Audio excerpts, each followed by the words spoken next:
Welcome to our training on how to manage, sell, and track products. Let's get started. By the end of this training, you'll be able to properly manage products in your Booker account. Let's start with vendors and brands. On the Manage Vendors Product Brands page in the Products tab, you can add, edit, and manage your product vendors and product brands. By default, this page will display the Manage Vendors tab. And a vendor is any company or business that supplies your business with the products that you're using, whether that's in services or to sell. And when you add your vendors here to the Manage Vendors tab and then associate products with them, the vendor's contact information will populate for you within purchase orders that you can create and send from Booker. Let's add a new product vendor by clicking the Add Product Vendor button. It's an easy two-step process to do this, and in step 1, we'll enter in the vendor's information, and then we can click Save and Continue.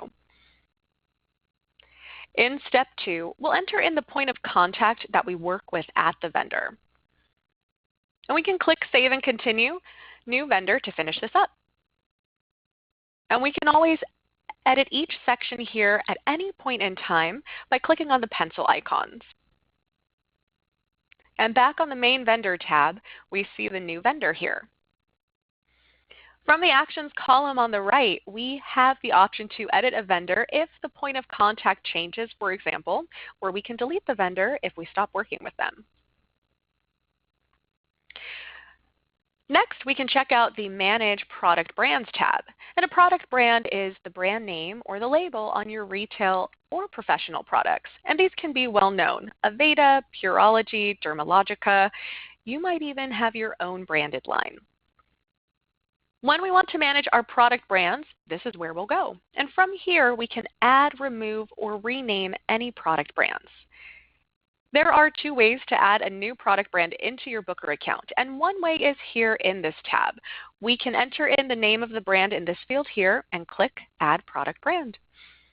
We'll cover the other way how to add a brand later on.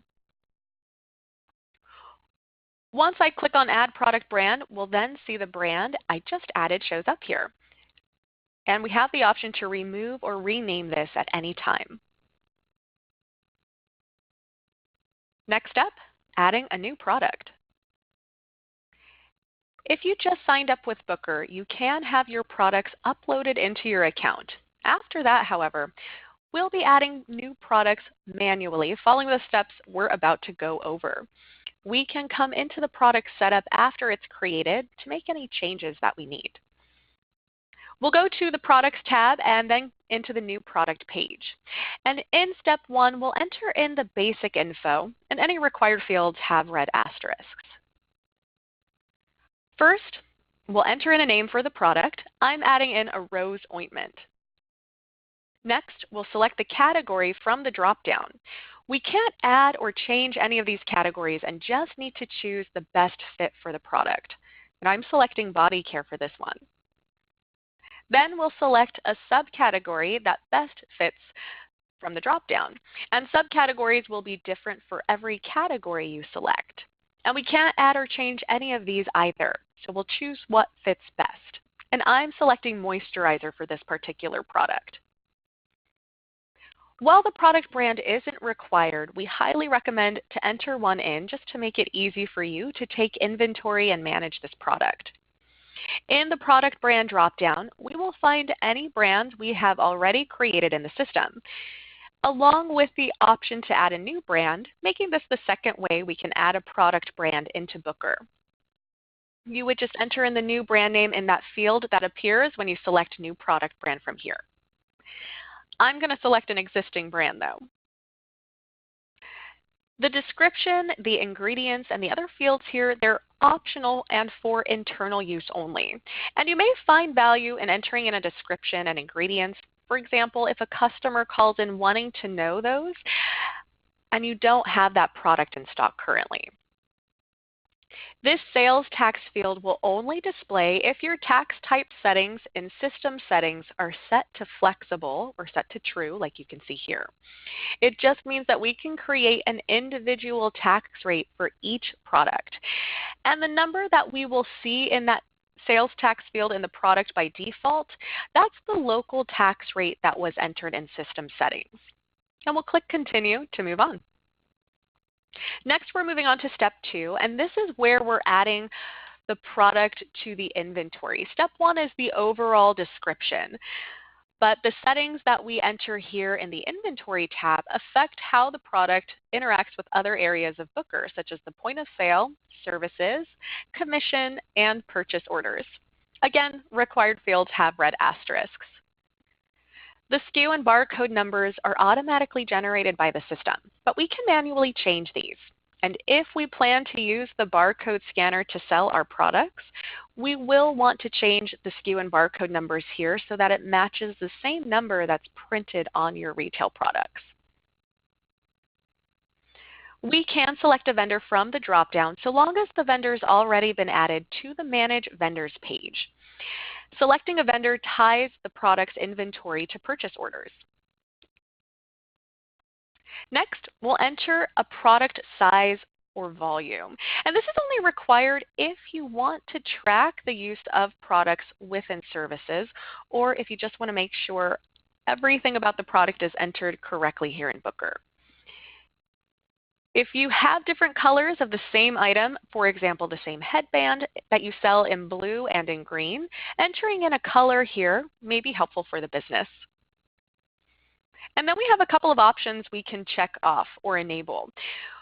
Checking the professional option makes this product a professional product, which means we'll be able to use it during services and track that use as well. Please note that if you are going to select this as a professional product, the size and volume field must also have something entered into it in order for us to use the product as a professional one. We can make this product an add-on by checking off that box next to the add-on option. This is typically reserved for popular or best-selling products. Add-ons will appear in the new appointment bubble. Just click the More tab in the top right and select Add-ons. And here we can see a list of all the services and products that have been set up as add-ons. And we can click the word Add to include it with this order for the appointment. Next up, pricing info. Enter the products by price. This is how much you paid for it. And then we'll enter in the price that we will be selling it for. To the right, we have the option to add commission for this product. Now, this is tied to how employees are paid for selling products. And this commission field can be set by a percentage or an amount. However, this commission field here only works with one product pay type. And when we set up commission here in the product, employees that receive product commission will earn what's based off of the compensation type that's selected within their employee profile. And in order to use that commission field in the new product setup, the pay type for products here in the Compensation and Benefits tab of an employee's profile needs to be set to per product fee specified by product, that bottom option that you see there. If that pay type is not being used for product commission, then you can leave this commission field in the product setup set to none. Last step, adding in stock levels. We can enter the amount of stock that we currently have for this product. The reorder amount will be the default quantity of this item that's reordered when we create a purchase order for it. We'll see this number come up later on. We can enter in how many items are left until we consider the stock to be low. We can enter in how many items left until we're prompted to reorder. And then we have this PAR stock level, and this stands for Periodic Automatic Replenishment. PAR is the target stock level your business aims to meet customer demands. We can also receive alerts from Booker when each of these stock levels are reached. And step one is to check off the boxes here for the alerts that we want to receive. The next step is setting that up in System Settings, Internal Notifications. We can locate the Orders Product section here and then check the boxes for the login roles that should receive those alerts. It'll be sent by email, and then you can save those changes. Now once we've entered in the stock levels for the product setup, we'll have three options to finish getting this new product done. Now obviously we can cancel it if we don't want to add this into the system and go back to the Manage Products page. Save and add another will allow us to save this current iteration of the product and then add a variant. Now this would allow us to use the same product description, but maybe we have a different size or color of the same product.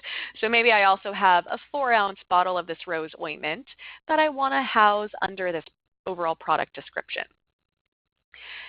If we click Save, that will save the product as its own individual product in the system, and that's what I'm going to choose for now.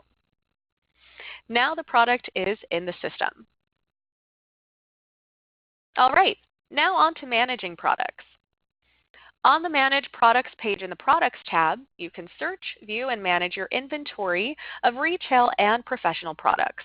And don't forget about the drop-down that you have for each tab in your navigation bar here at the top. Sometimes it's a little bit faster to get to a page using that drop-down. And we can get to the Manage Orders. We can get to the Manage Products page from here too. And this is the central location for all of your inventory management needs. We can come here to add new products. We can individually or bulk edit products, adjust inventories, print labels, and delete products. Looking for a specific product? We can search for a product or narrow down the list of products using these drop-down filters at the top. For example, we can use the product drop-down menu if we only want to view products of a specific brand. And this comes in pretty handy when it comes to taking inventory and purchase orders. As we look to the list of products below, we will find the Actions column, and from here we can edit the product by clicking on the pencil icon. That green plus will allow us to add another variation of it, so meaning again it'll take that same description, but we're entering in a different size or color. We can delete it by clicking the red X, or we can view the adjustment history by clicking that history icon. And when we check off any of the products from the boxes we'll see on the left side of them, we'll notice that the buttons above the list of products enables for us. And to make inventory changes that affect multiple products at once, use the bulk override feature. So you'll check off the products and then click Edit Selected from the buttons above. In the bulk override pop-up, we can assign new values to any of the available fields we see here. Leaving a field set to no change will keep the existing value of each of these selected products. And when we change a field in here, it will change it for each selected product. And here I just added a vendor to all of these products. And now that I'm finished, I can click Save. And once that's saved, it will take me back to the Manage Products page and let me know those products were updated. Going back to those management buttons along the top of that list of products, Adjust Inventory allows us to manually update inventory stock levels, note why the changes were made, and mark them for additional actions. To adjust inventory, we can check the box of the product on the left, and then we can click Adjust Inventory from the buttons above. When we adjust inventory of a product, we can select if we're adding or removing stock. We'll enter in the amount that we are adding or removing. And then we can select one of the reasons we'll see in the drop-down here. We won't be able to add to this or change any of the options we see. And while it is optional, we strongly suggest to use these reasons as they are tracked in the Inventory Override report for tracking and follow-up. And for reasons associated with a staff member, we also need to choose the staff from the drop-down before we save the adjustment. Once that's finished, we can click the Adjust button to finish this up. And now if we view the history of that product, we will see that most recent adjustment from here. When we are looking at this list of products on the Manage Products page, we can click on the column titles to put the list in either numerical or alphabetical order. And as a default, we'll see this list in alphabetical order. The little upward facing arrow next to the name column, that's an indicator of this. But maybe I want to see my products in order by product brand. I can click on the product brand column, and now I am looking at this alphabetized from Z to A. And that arrow indicator, it's pointing downward, which basically means the list is being shown in reverse order. Now on to purchase orders. Before creating a purchase order, you want to check these areas to ensure your purchase orders populate correctly. You want to add vendors in the Manage Vendors page, and you want to associate products with vendors. Once all vendor and product information is correct, generating a purchase order is really easy. I'm going to order from my vendor Young Living Essential Oils. I'll start on the Manage Products page, and I'll use the filters at the top to show my products attached to this vendor. I'm only searching by the vendor in this example, but I could add other filters like inventory level to narrow down the list as well. Now in the list of products that's appearing below based on my filters, I then clicked on the stock column so that it is showing me my list of products from what is lowest to highest in stock. And just keep in mind, there are other ways to filter out the list of products that we want to order, and I'm just showing you one example. And however you filter out this list, once it's done, we can check the boxes on the left of the products to order them. So once that's done, from the buttons up above, we'll click Order Selected. A new page will open with an overview of the purchase order. If we're ordering products from multiple vendors, the page will be organized by vendor, each with its own separate purchase order. We can name our purchase orders, but they'll always have an ID number, so this is optional. And another optional feature here is the ability to add more products if we needed to. The expected buy price will pull from what's entered in the product setup, but we do have the option to change it here. We can also modify the order amounts in this reorder quantity column. And the number that we see here as a default, that is based on the reorder amount stock level that's entered in the product. And when we set up the product in the training a few moments ago, I made that number 8, and then we're seeing it here. When we're ready, we can click Generate Purchase Order. And this is what the purchase order will look like. And we can see the purchase order number now. And from here, we can see our info and the vendor's info.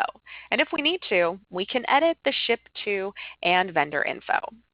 And when we're ready, we can select one of the buttons at the bottom right.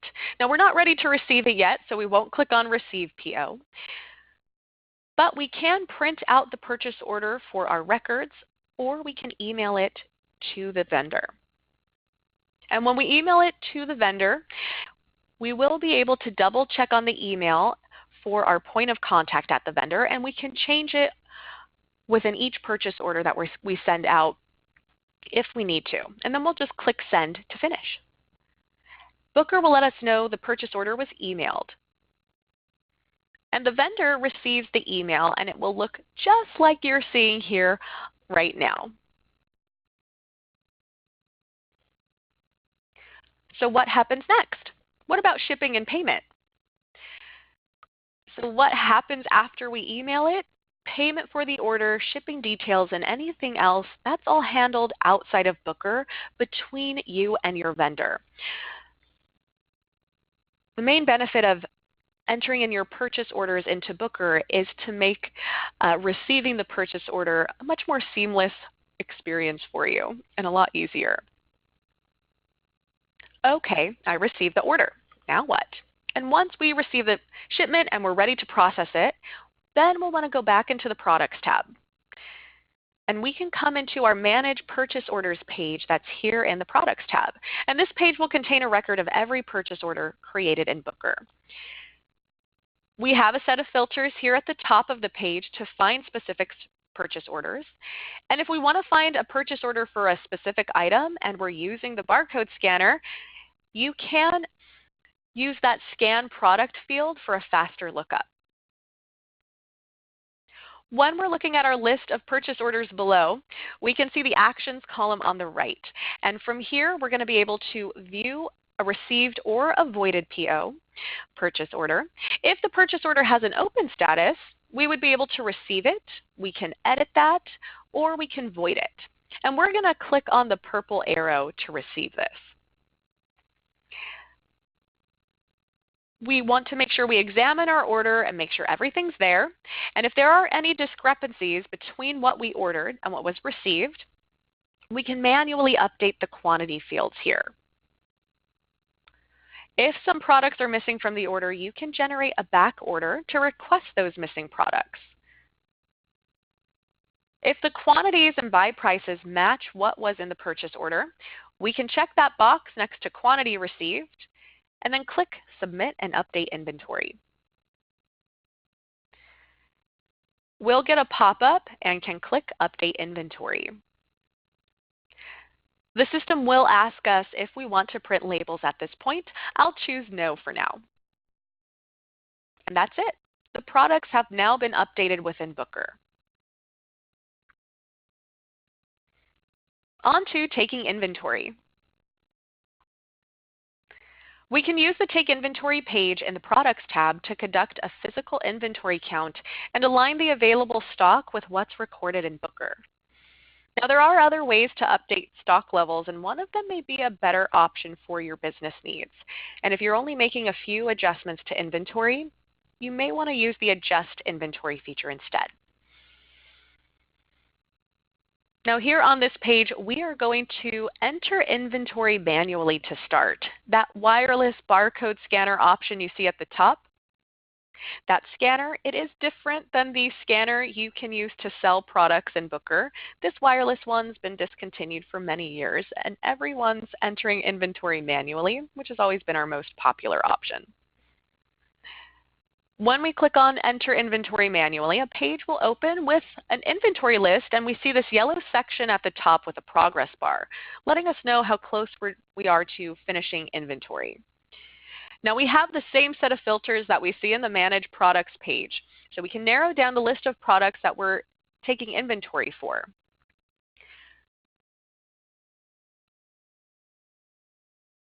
One of the great things about taking inventory through Booker is that you can actually print out an inventory count sheet to help you with this process. Each product on the sheet will have a blank inventory field, just like you're seeing within the list of products right now. And if that interests you, click Print Current View from here to preview that and print it out, and then you can hand it to anyone who will be taking inventory. Now, once that count sheet is filled in, meaning you or one of your employees have gone around and counted what is physically on the shelves and written it down on that count sheet, then you can come back to the Take Inventory page in Booker and quickly enter in those inventory levels and submit this all at once. Now, once we're finished, the progress bar at the top, it will be green, fully green, and at 100%. And from here, we can click Submit Inventory Now. A window will pop up asking if we would like to replace our current stock levels with the levels we're reporting on this inventory page. If we select No, don't replace stock levels, that will let us leave this page and the stock levels won't be dated or won't be updated. However, your progress on the page will save and we can return to the Take Inventory page at any time to complete the process. Just keep in mind, your inventory levels may have changed from the time you leave this page to go back into it. So it's really best if you can take inventory and finish that process in one step. And we're going to select Submit Inventory Now to update these stock levels. And once we're finished, it will take us back to the Manage Products page. We'll have that banner notification along the top that lets us know the stock levels have been updated. We can also view our Take Inventory Shrinkage report to determine any shrinkage.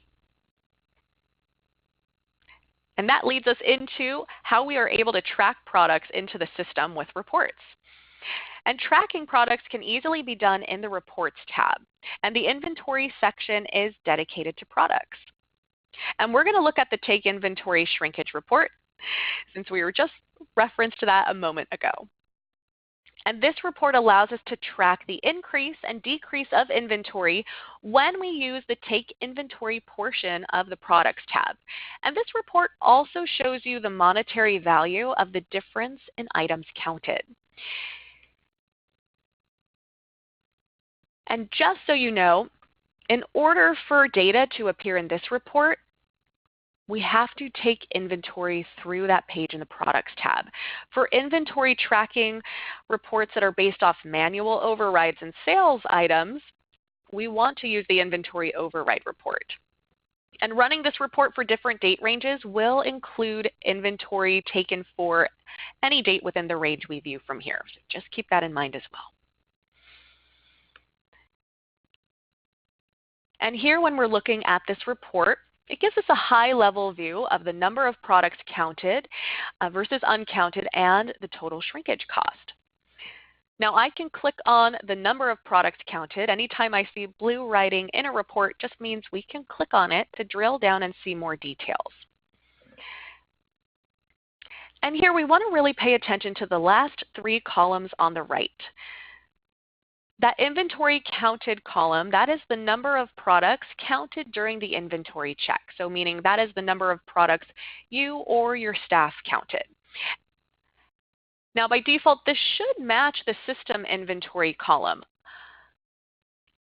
unless otherwise changed when conducting the Take Inventory functionality of the Products tab.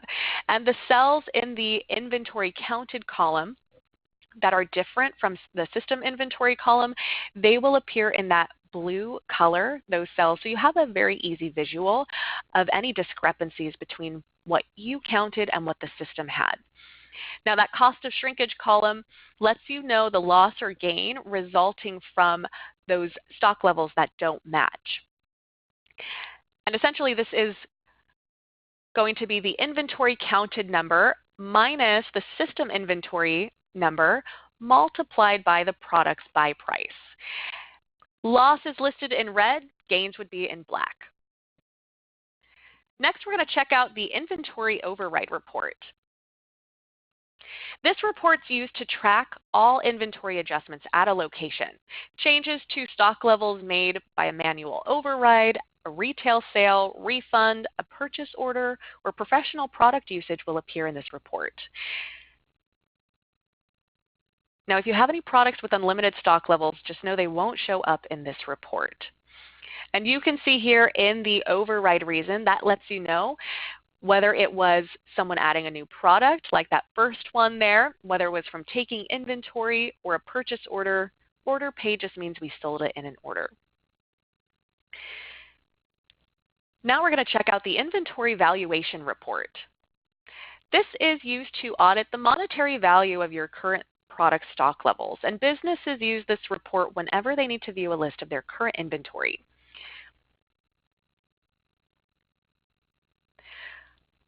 Clicking on a date opens a snapshot of the inventory that day, and details for each product will appear based on the information listed within each product profile. And what does that number in that last column stand for, in that inventory/par column stand for? This number is the ratio of the current stock level to target stock levels, or PAR. And this data helps us determine if replenishment is necessary to meet demands. And if the number in this column is below 1, it does mean we need to replenish the stock levels to maintain customer demand. If it's at 1 or above, there's more than enough items in stock to meet demand. Now we're going to check out the product usage report. Now this report tracks the use of professional products during services. Adding a professional product to a service allows you to track in-service usage with this report. Now there's a couple of steps that we have to take in order for data to show up here. First, A value must be added to the size and volume field of a product's profile to use the product as a professional one and attach it to the service.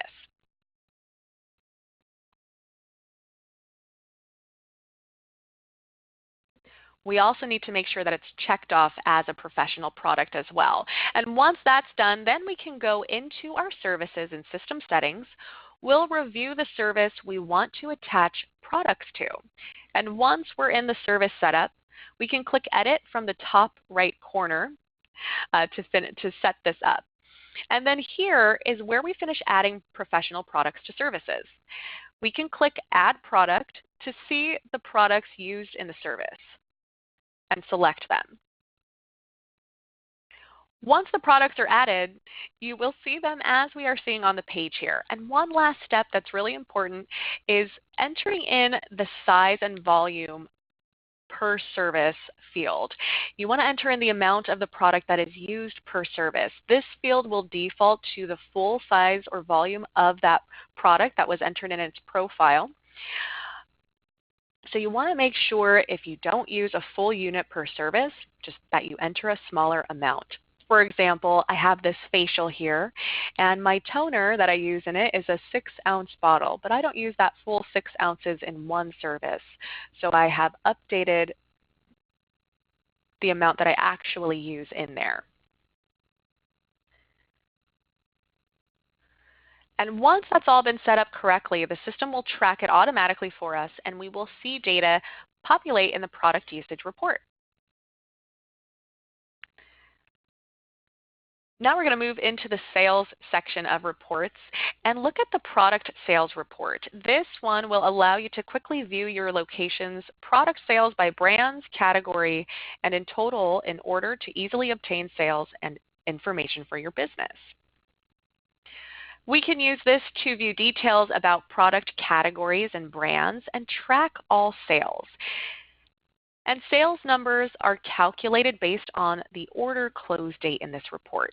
Now, if you click on that plus sign that you see next to the brand name, you can drill down and see more details. And by clicking that plus button, we're able to view the total for the product categories and subcategories attached to this brand. If we just click on the name of the brand itself and not that plus icon, we will then see totals for each product within that brand. And we'll see the categories and subcategories as well. So this may be a better view for you if you're looking specifically at how much of this toner was purchased and not just all of your toners. And finally, we'll wrap up with selling products. This will work a little bit differently depending on if you use version 1 or version 2 of Booker, and we're going to cover both today. First up, version 1. We can click on the Orders tab to open up a new order, and it's always best to enter a customer name into an order, which we can type in using this field. Now we can click on the Products button.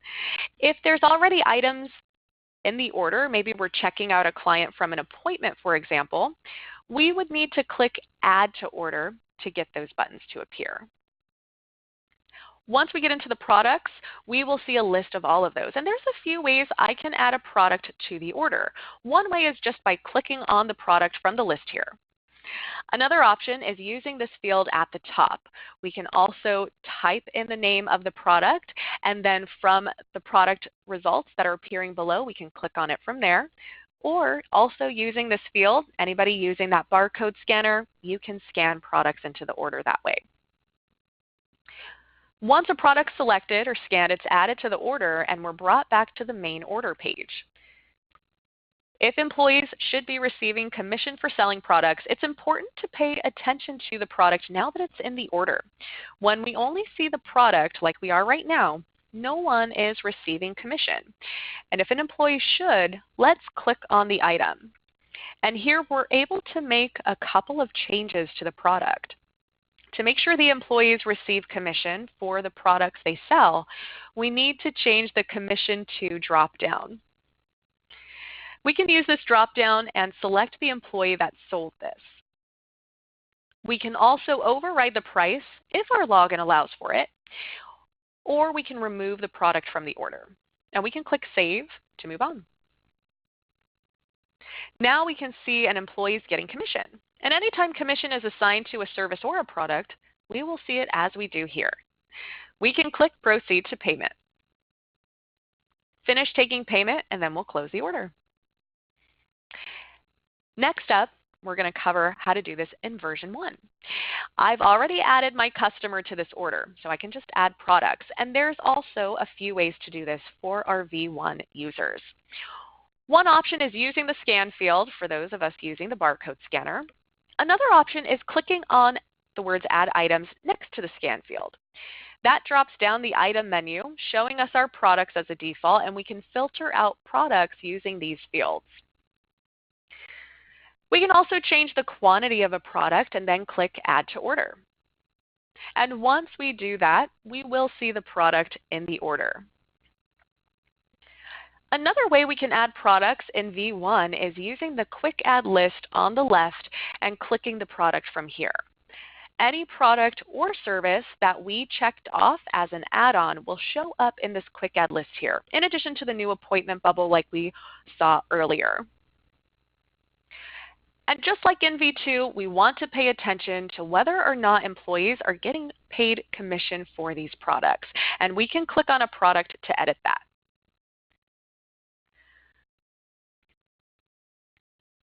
Once editing the item, we'll use the drop-down to choose the employee and then save.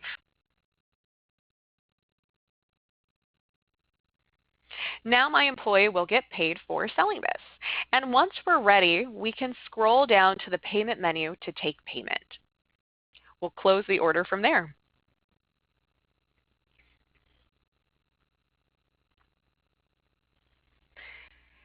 If you find you have any questions about anything related to Booker, please visit our support center. It's available 24/7, and you can get there by clicking on the word support from the top right of your account, or by going to help.booker.com. Here we can use the search field to find answers to our Booker questions. And a search will show a list of articles related to the words we used in the search. We also have our training center here on the support page.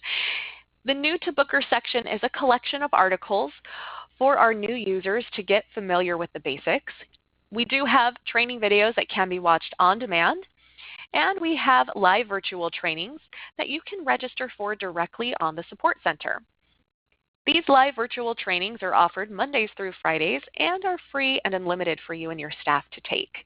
They cover a variety of Booker topics, and you can come to the support center to register. If you have any new hires that need to be trained on how to use the Booker system, get them signed up for these training courses and let Booker's training team take care of that for you. That is it for this training today. Thank you so much for watching. I hope to see you in a live virtual training in the future. Have a good day. Bye-bye.